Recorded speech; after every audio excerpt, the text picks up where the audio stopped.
I woke up in Zane's arms. Again. His chest pressed against my back, a solid wall of muscle and heat. Awake. His voice was a low rasp against my ear. Warm fingertips grazed the sensitive skin at the nape of my neck. Calloused. Heavy. Electric shocks danced down my spine. I shrank away, burying my face in the pillow to hide the shiver. How did you know? I hadn't moved a muscle. My breathing was perfectly steady. Your rhythm shifted. Zane chuckled, a deep, vibrating rumble that I felt in my own chest.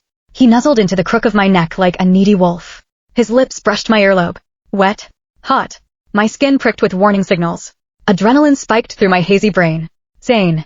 I turned to glare at him. What? He murmured against my skin, feigning innocence. You know what? Seriously? Can't he keep it in his pants for 5 minutes? I saw the look in his eyes. He was ready to go. Again. I buried my face in his chest and turned on the waterworks. I can't. I feel terrible. Zane froze. His hand stopped moving. Sick. I dialed up the wine. My legs are sore. My lower belly hurts. It's all your fault. Oops. Oversold it. My voice actually cracked with a sob. Zane's large hand covered my lower belly. He rubbed circles, gentle and rhythmic. What can I do to fix it? I bit my lip to hide the smirk. I fished my phone from under the pillow. The screen lit up with the image of the limited edition diamond necklace. Even through the pixels, it was blinding. Rule number 1 of being a trophy girlfriend: secure the bag while the securing is good. Zane tossed the phone aside without a glance. He pulled me closer, eliminating the space between us. I wanted it to be a surprise. I blinked. What? Ordered it 3 months ago.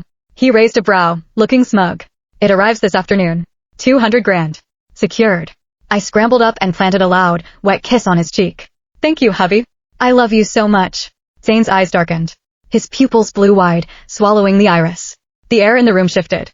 Thick. Heavy. Sudden. He moved before I could react. The world tilted. He threw me over his shoulder like a sack of potatoes. I kicked my legs, panic flaring. Zane. You asked for it, Piper.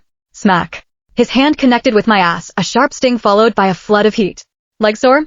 Let's go to the tub. I'll give you a massage. An hour later. Zane left for the office, looking annoyingly refreshed. I lay in the cooling water. My eyes refused to focus on the ceiling. This wasn't sustainable. I was going to die of exhaustion before I even finished the mission. I closed my eyes and mentally screamed for the useless AI. Chapter 2. Hello? Hello? Beta? Seriously. 3 years. Where the hell is the one that got away? Secretary Beta. Look it up. Now. The system finally came back online. It still had that distinct, glitchy AI vibe. Hold on, dearest host. Let me scan the current plot progression. Hurry up. I rubbed my thigh. The muscle was sore. Tender. I glanced down. A small, reddish welt bloomed on my inner thigh. I wanted to cry. Zane has absolutely zero self-control. I can't take this anymore.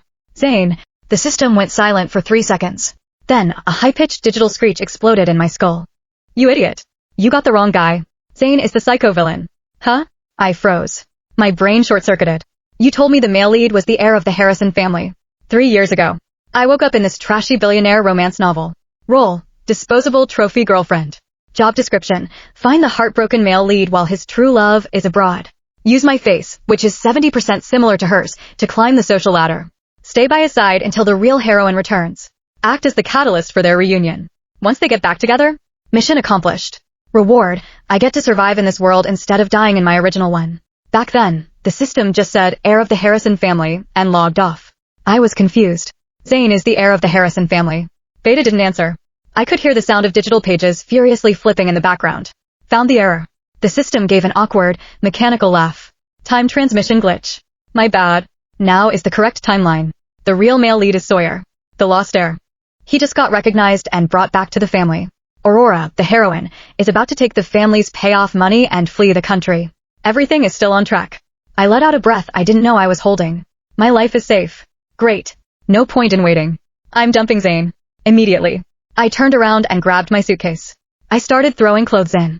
Stop. The system blocked my movement. Host, you can't. My sensors indicate Zane's affection levels for you are critically high.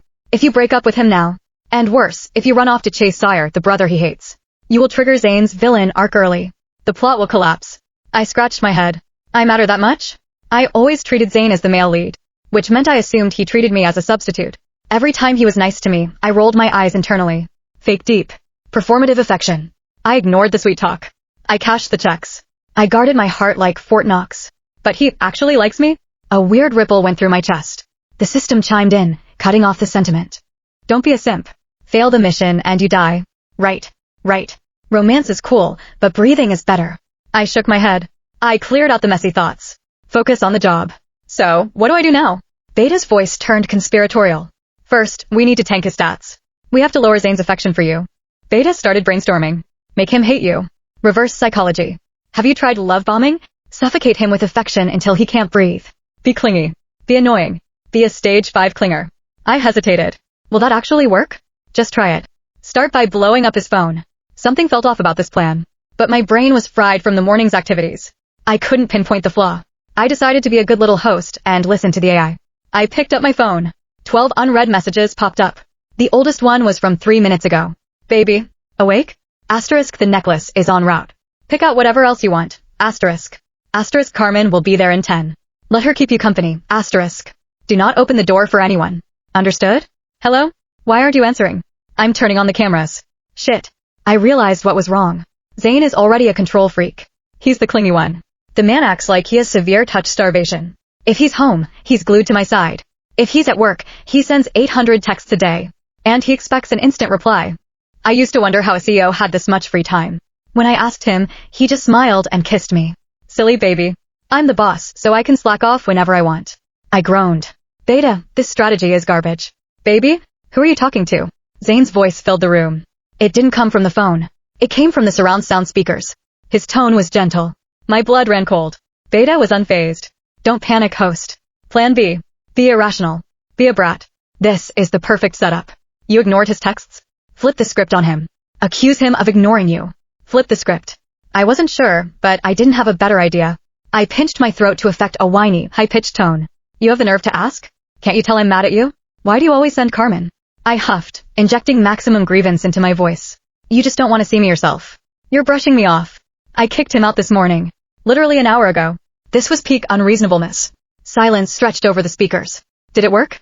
My heart hammered against my ribs. Chapter 4. Zane was quiet for 3 seconds. When his voice finally came through the speakers, it was dropped an octave. Rough.